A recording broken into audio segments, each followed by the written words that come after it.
Action!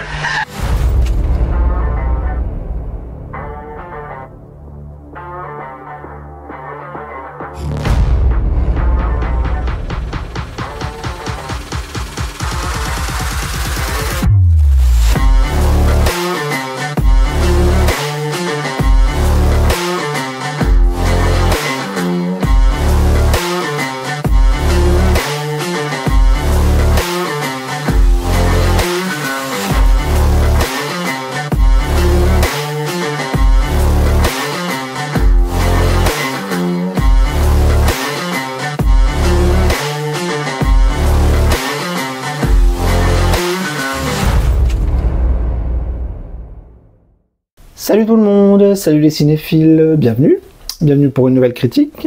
Alors aujourd'hui on va parler cinéma avec le film Borderlands d'Eli Roth, c'est parti.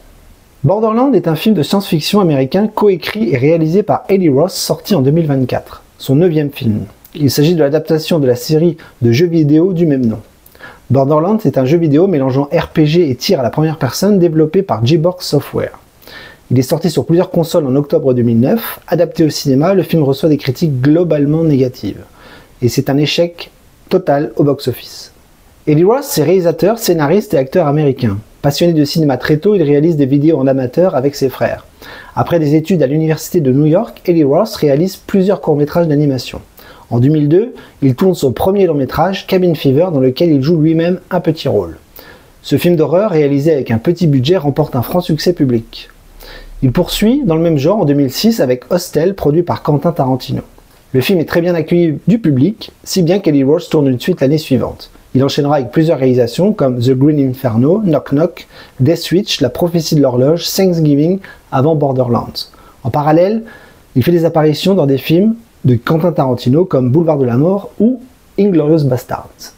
Borderlands, c'est l'histoire de Lilith, une chasseuse de primes au passé trouble qui revient à contre-cœur sur sa planète natale, Pandore, la planète la plus chaotique de la galaxie. Sa mission est de retrouver la fille disparue d'Atlas, l'homme le plus puissant et le plus méprisable de l'univers. Pour y arriver, Lilith va devoir former une alliance inattendue avec une joyeuse équipe de marginaux, Roland, un mercenaire chevronné, Tina, une préado avec un gros penchant pour la démolition, Krieg, le protecteur musclé de Tina, Tanis, une scientifique fantasque, et Claptrap, un petit robot bavard.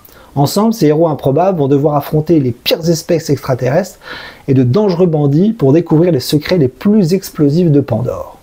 N'étant pas un grand fan d'Eli Roth, si ce n'est son dernier film qui n'était pas si désagréable que cela, Thanksgiving, et ne connaissant rien aux jeux vidéo, je dois dire que je me dirigeais vers ce film sans aucun a priori, si ce n'est celui de regarder une sorte de blockbuster un peu déjanté et grand public.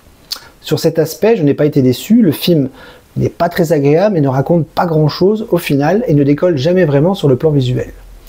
Une sorte de délire SF comique ressemblant vaguement aux Gardiens de la Galaxie version Wish.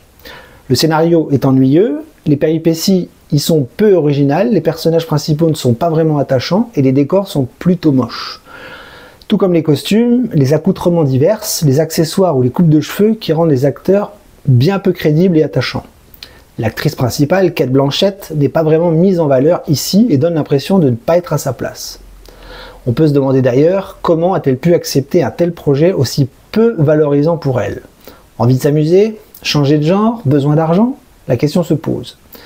Même question pour Jamie Lee Curtis qui se retrouve ici, campant un personnage complètement débile et transparent.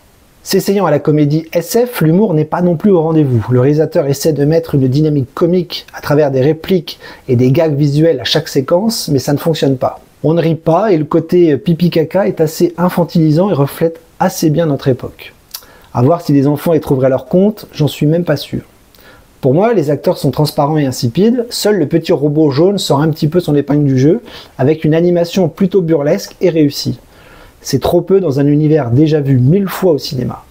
Roth, connu pour ses films d'horreur, s'essaie donc à un autre genre cinématographique, mais tombe complètement à côté. Le tout est indigeste. Ne connaissant pas le jeu vidéo, j'aimerais connaître les avis de ceux qui y ont joué. Cela pourrait être fort intéressant et constructif.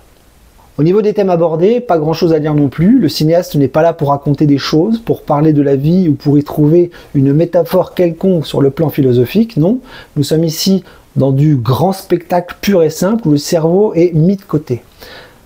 Le film mise sur des aventures avec des personnages divers et variés, sur des alliances inattendues ou bien encore sur des mystères et des dangers bien peu excitants et exploités sur le plan cinématographique. Bref, le vide intersidéral.